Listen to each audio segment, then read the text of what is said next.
Craig Hocknull here, just doing a wrap-up video of the week. I'm over here with the ShotLink trucks in the background because this is the next step. The next step is go access all of my ShotLink data, check out what I did well, what I need to improve on, and then go practice, right? So the week started off great, lots of great preparation, lots of great practice. Worked out all of my angles off the tees with my caddy, researched all the hole locations so I knew exactly where to hit my shots.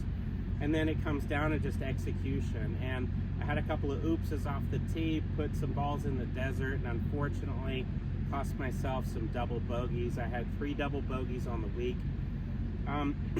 But tour golf is just difficult, right? It's just a hard game in general, and you know that as a golfer.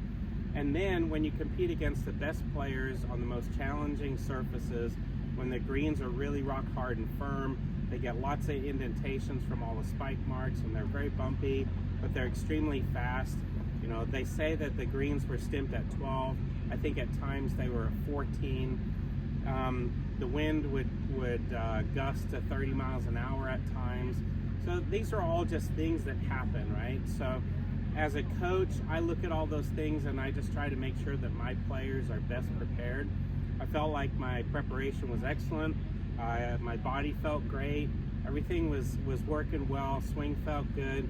There were only 2 times during the 2 rounds that I kind of second guessed the shot that I was going to hit. And those resulted in just slightly poor shots. They weren't awful.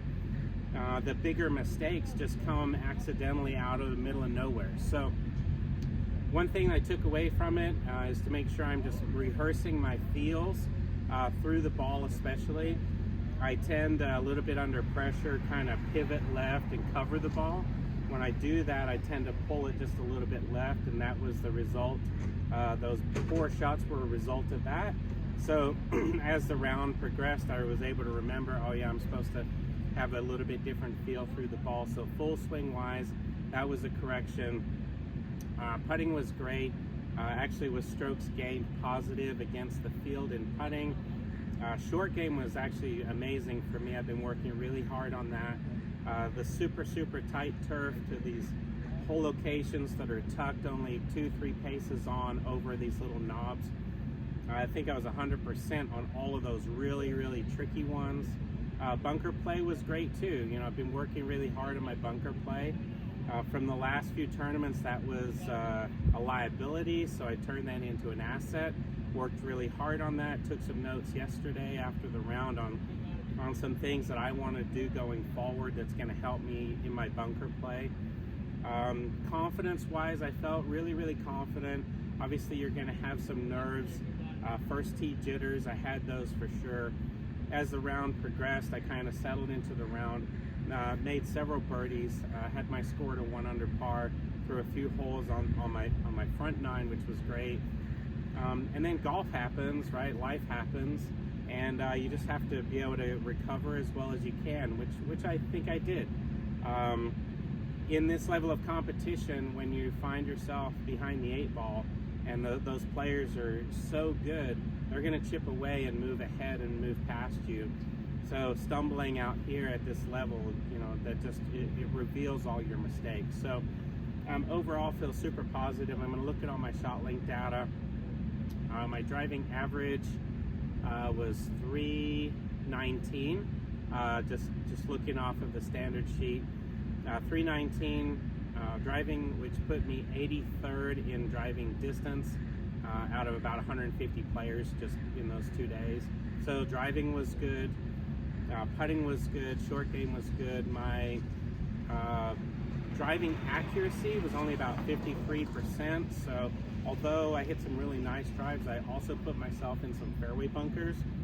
All the fairway bunkers on this course, incidentally, were placed right around 295 to 305 out, and in which case I had to hit a lot of drivers, and you know, you just slightly miss right or left and you find yourself in a fairway bunker. So I did that, managed to execute out of those fairway bunkers just fine, but obviously that's not coming out of the fairway. It didn't give me the best opportunity to set up the most birdie chances. So anyway, overall it was great. Want to thank surplussolar.com for sponsoring me for this event. All my sponsors, Callaway, Sabre Golf, Travis Matthews, Adidas, Oakley, and especially want to thank my fans. I had a little crowd following me all the way around, even when I had to come back out on Friday morning and be in position on the 8th green at 7:45 because we still had to finish round 1 on day 2. I had to finish that hole and a half.